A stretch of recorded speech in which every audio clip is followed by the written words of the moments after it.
Hey everybody, welcome to What About the Game. Today I'm going to be talking about Squareboy vs Bullies Arena Edition on the Nintendo Switch.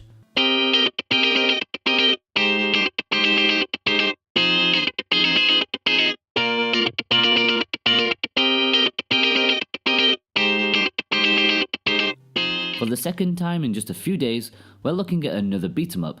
Following on from our Wolverblade review, this time Squareboy vs Bullies Arena Edition is from prolific eShop publisher Ratalaika, who so far have had a mixed bag of games on offer. How does this stack up compared to their good releases such as Vaccine and League of Evil, or is it closer to 36 Fragments of Midnight? Well, let's find out. As stated, it's a beat 'em up with heavy retro inspiration going on, as you can tell from the graphical style.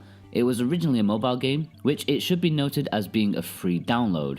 Here it's been reworked for the Switch and is all the better for it, with actual physical controls and a larger play screen. But is it worth paying money for? The title really gives away the story of the game, so I guess I don't really need to elaborate much there.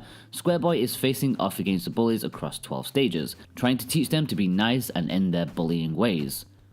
Controls couldn't be simpler, and pretty much follow every retro beat 'em up, especially games like Double Dragon and River City Ransom. You have one main attack which can be spammed, but you have more advanced moves such as dashes which are a little more dodgy. I've never been a massive fan of the double direction input, as it's just so inaccurate and unreliable. This is the case in Squareboy as well as just about every beat 'em up that uses this mechanic.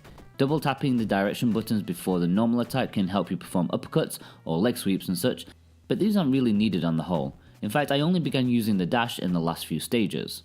You have a jump button which, when combined with attack, can perform a far too useful dropkick, allowing you to keep groups of enemies at a distance. Finally, you have a button for picking up environmental items such as boxes and bins that can be lobbed at enemies.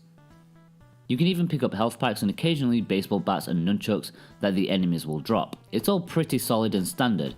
Squareboy vs Bullies has just one major problem though. It's a bit boring. It's not bad mechanically and it doesn't do anything majorly wrong. It's just not fun to play. It's just repetitive and samey throughout the hour-and-a-half campaign. Once in a blue moon a new enemy arrives to liven things up, but even then, livening up is a far too strong of a phrase for this game. It's sadly dull and mindless.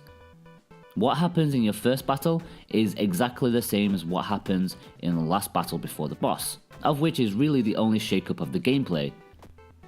I've been a victim of playing stupidly difficult games recently, but Squareboy is one to buck that trend as it's effortlessly easy.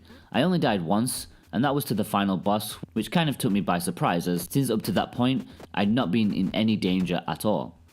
I think this is because of the transition between mobile and Switch has naturally made it easier thanks to physical accurate controls.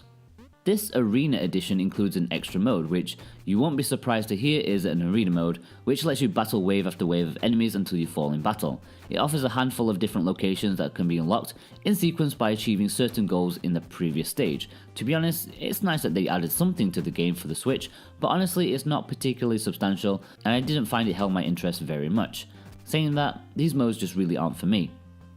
There's also the addition of 2-player co-op in the Switch version. You can each play with a single Joy-Con, which is nice for portable tabletop situations, should the need arise. With the game already being pretty easy, it naturally becomes an absolute cakewalk with 2 people playing.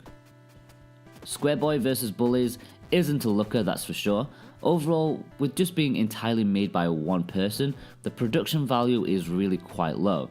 To be fair, I like the character sprites somewhat, they're chunky and really do remind me of old NES beat 'em ups, but the backgrounds are honestly atrocious, almost Microsoft Paint bad. The music, also made by the same person, is really quite mediocre too. The attempt at chiptunes are nice, but they're badly mixed and are really quite forgettable. It's commendable to do everything yourself, but really, sometimes it's better to look for help. Overall, you can't expect too much from a game with such a low price point, made by one person, but even worse than being bad, Squareboy vs Bullies manages to be boring. It's probably the cheapest beat 'em up on the system, but it's still not worth it even for those who are fans of the genre. It doesn't do anything massively wrong, it's just so unambitious and uninspired. Personally, I would not say it's worth your time or money. Okay guys, if you've enjoyed this review, then be sure to like and subscribe, that will help me out. You can read the full review of Squareboy vs Bullies at whataboutthegame.com, and you can follow me on Facebook and Twitter if you want to. All the links are below. Thanks guys, bye bye.